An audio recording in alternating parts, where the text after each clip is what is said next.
Hi, ഇന്നത്തെ എപ്പിസോഡിലേക്ക് സ്വാഗതം. അല്ലേ, നമ്മൾ സമാസാണ് എടുത്തുകൊണ്ടിരുന്നത്. എത്ര സമാസായി? 5 സമാസ് ഓൾറെഡി നമ്മൾ ചെയ്തു കഴിഞ്ഞു. എന്തൊക്കെയായിരുന്നു അത്? അവ്യയഭാവ സമാസായി, പിന്നെ തത്പുരുഷായി, കർമ്മധാര്യ സമാസായി, ദിഗുവായി, ദ്വന്ദായി. അല്ലെ, അവ്യയ സമാസായി, തത്പുരുഷ സമാസായി, ദിഗു, ദ്വന്ദ്, കർമ്മധാര്യ. ഇതിലെ ഏറ്റവും ഇമ്പോർട്ടൻറ്റും പഠിക്കാൻ കുറച്ച് ടഫ് ഉള്ളതുമായിട്ടുള്ള ലാസ്റ്റ് വൺ, ദാറ്റ് ഈസ് ബഹുവ്രീഹി സമാസ്. ഏതാണത്? ബഹുവ്രീഹി സമാസാണ്. ബഹുവ്രീഹി സമാസ് എന്ന് പറഞ്ഞാൽ എന്താ? ഇതിൽ ഒരു പദം ഇമ്പോർട്ടൻ്റ് അല്ല, പൂർവപദം ഇമ്പോർട്ടൻ്റ് അല്ല, उत्तरपदम इम्पोर्टेंट अल्लाह.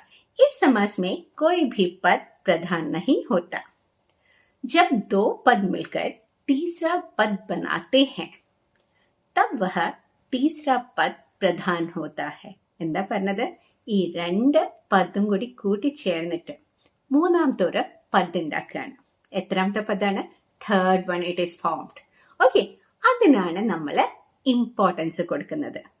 इसका विग्रह करने पर ഇതിനെ സ്പ്ലിറ്റപ്പ് ചെയ്യുമ്പോൾ വാല, है, जो, जिसका, जिसकी, जिसके, वह ആദി ആത്തെ ഹെ, ഇങ്ങനത്തെ വേർഡ്സ് ആണ് നമ്മൾ സ്പ്ലിറ്റപ്പ് ചെയ്യുമ്പോൾ ഫോം ആയിട്ട് വരിക. മീൻസ് കൂടുതലായിട്ടും ക്വസ്റ്റ്യൻസ് പോലെയാണ് നമ്മൾക്ക് വരുന്നത്.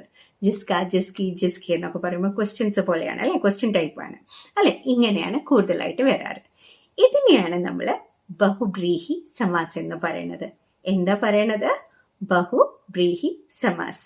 ഇതില് പൂർവപദം ഇമ്പോർട്ടൻ്റ് അല്ല, ഉത്തർപദ് ഇമ്പോർട്ടൻ്റ് അല്ല. ഈ രണ്ട് വേർഡും കൂടി ചേർന്നിട്ട് മൂന്നാമത്തെ ഒരു വേർഡ് വരും.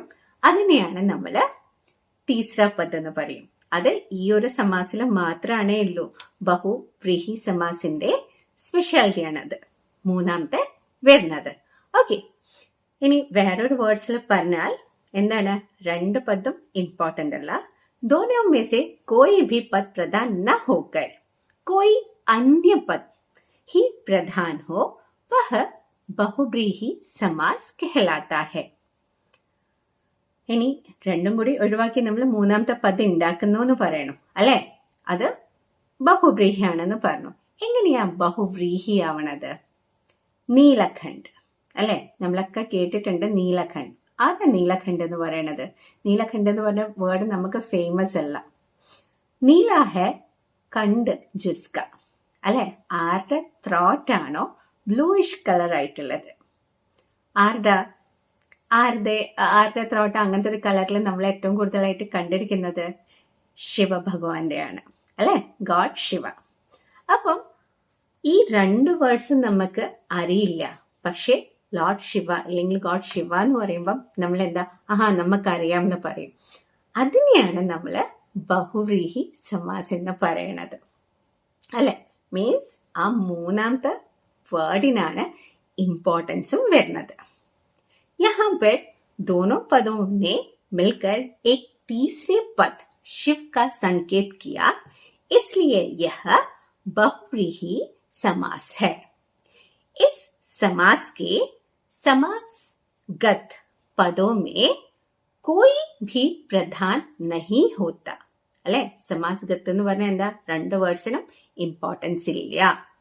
ബൽക്കി പൂരാ സമസ്ത പദ് ഹി കിസി അന്യ പദ് കാ വിശേഷൻ ഹോത്താ ഹെ. ഇതില് രണ്ട് വേർഡ്സും കൂടി ചേർന്നിട്ട് പുതിയൊരു വിശേഷനാക്കുവാണ്, ഒരു വിശേഷത്തെ നമുക്ക് പറഞ്ഞു തരുവാണ്, അല്ലെ? ഫോർ എക്സാമ്പിൾ, അടുത്തൊരു എക്സാമ്പിൾ നമുക്ക് നോക്കാം. ഗജ് കാ ആനൻ ഹെ ജിസ്ക, ഗജാനൻ, അല്ലെ? ഗജാനൻ എന്ന് നമ്മളിപ്പോ കുറച്ചും കൂടെ നമുക്ക് അറിയാം. ആരെയാണ് നമ്മൾ പറയാറ്? ലോർഡ് ശിവൻ, ലോർഡ് ഗണേശനെയാണ് നമ്മൾ പറയാറ്, അല്ലെ? ഗണപതിനെ. നീലകണ്ഠ് നമ്മൾ പറഞ്ഞു. ലംബോദർ, ലംബ ഹെ ഉദർ ജിസ്ക, ആരുടെ വയറാണോ വലുതായിരിക്കുന്നത് ആരെയാ നമ്മൾ പറയാറ്? അതും ഗണേശനെ തന്നെയാണ്, അല്ലെ? ഇനി ഇതൊന്നും വേണ്ട, വേറൊരു വേർഡ് പറയാം. ദശാനൻ, ദശ് ഹെ ആനൻ ജിസ്കെ. ആനൻ എന്ന് പറഞ്ഞാൽ എന്താ? ആനൻ എന്ന് പറഞ്ഞാല് ആരുടെ തലയാണോ 10 ഉള്ളത്, അല്ലെ 10 തലയുള്ള ആൾ ആരാണ്? അങ്ങനെ പറയുമ്പം നിങ്ങൾ പെട്ടെന്ന് പറയും അത് രാവണാണെന്നുള്ളത്. അതാണ് ബഹുവ്രീഹി സമാസ് എന്ന് പറയുന്നത്. എന്താണ്? ഫസ്റ്റ് പദ് ഇമ്പോർട്ടൻ്റ് അല്ല, സെക്കൻഡ് പദ് ഇമ്പോർട്ടൻ്റ് അല്ല, ഇത് രണ്ടും കൂടെ ചേർന്നിട്ട് പുതിയൊരു വേർഡ് നമുക്ക് തരികയാണ്. That is Ravan. ആ വേർഡ് നമുക്ക് എല്ലാവർക്കും ഫെമിലിയർ ആണ്. ചതുർഭുജ്, ചാർ ഭുജാവും വാല. ചതുർഭുജ് എന്ന് പറഞ്ഞാൽ എന്താ? 4 ഭുജകളുള്ളത്, 4 ഹാൻഡ്സ് ഉള്ളത്, അല്ലെ? 4 കൈയുള്ളത് ആരെയാണ് നമ്മൾ കണ്ടിരിക്കുന്നത്? വിഷ്ണുവിനെയാണ് കണ്ടിരിക്കുന്നത്. പീതാംബർ, പീലെ ഹേ വസ്ത്ര ജിസ്കെ. ആരുടെ ഡ്രസ്സാണോ യെല്ലോയിഷ് കളർ ആയിട്ടുള്ളത്? ഏറ്റവും കൂടുതൽ ആർക്കാ യെല്ലോ കളർ ഇഷ്ടമുള്ളത്? കൃഷ്ണ ഭഗവാനാണ്, അല്ലെ? ശ്രീകൃഷ്ണനാണ്. ചക്രധർ, ചക്രകോ ധാരൻ കർണേ വാല. ചക്രം ഏന്തിയിരിക്കുന്ന ആള് ആരാണത്? ഗോഡ് വിഷ്ണു ആണ്, അല്ലെ?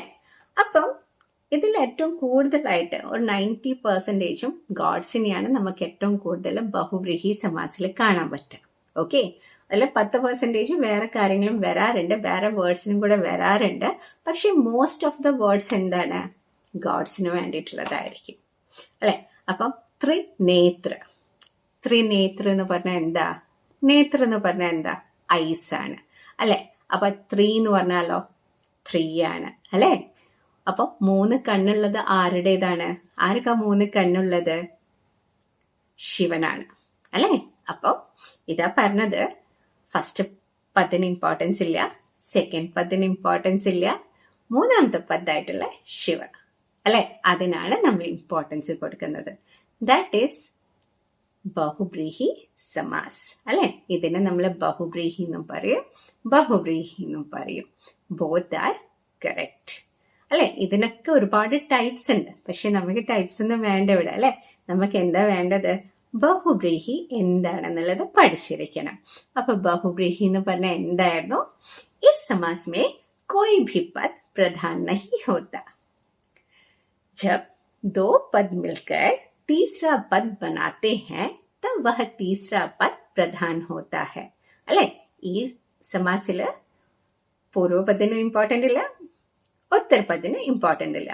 അത് രണ്ടും കൂടെ ചേർന്നിട്ട് പുതിയൊരു പദം ഉണ്ടാക്കും, അതിനാണ് ഇമ്പോർട്ടന്റ് വരുന്നത്. ആ തേർഡ് വണ്ണിനാണ് ഇമ്പോർട്ടൻസ് വരുന്നത്. ഇസ്കാ വിഗ്രഹ കർണേ പർ, ഇതിനെ സ്പ്ലിറ്റപ്പ് ആക്കുമ്പോൾ അതില് എൻഡിങ് വേർഡ്സ് വാല, ഹേ, ജോ, ജിസ്കാ, ജിസ്കി, ജിസ്കെ, വഹ, ഇങ്ങനത്തെ വേർഡ്സ് ആണ് അതിന്റെ എൻഡിങ്ങിൽ വരിക. ഇതിനെയാണ് നമ്മള് ബഹുവ്രീഹി സമാസ് എന്ന് പറയുന്നത്. അപ്പൊ എത്ര ടൈപ്സ് ഓഫ് സമാസം നമ്മൾ പഠിച്ചു? അവ്യയ പഠിച്ചു, തത്പുരുഷ് പഠിച്ചു, കർമ്മധാര്യ പഠിച്ചു, ദിഗുവായി, ദ്വന്ദായി, ബഹുവ്രീഹിയായി. 6 സമാസമായല്ലോ, അല്ലെ? അപ്പൊ ഇന്നത്തെ എപ്പിസോഡ് നമുക്കിവിടെ വൈൻഡപ്പ് ചെയ്യാം. ഇതേപോലത്തെ വീഡിയോസ് കാണാൻ വേണ്ടിയിട്ട് നമ്മളെ ചാനൽ സബ്സ്ക്രൈബ് ചെയ്യാൻ മറക്കരുത്. Thank you.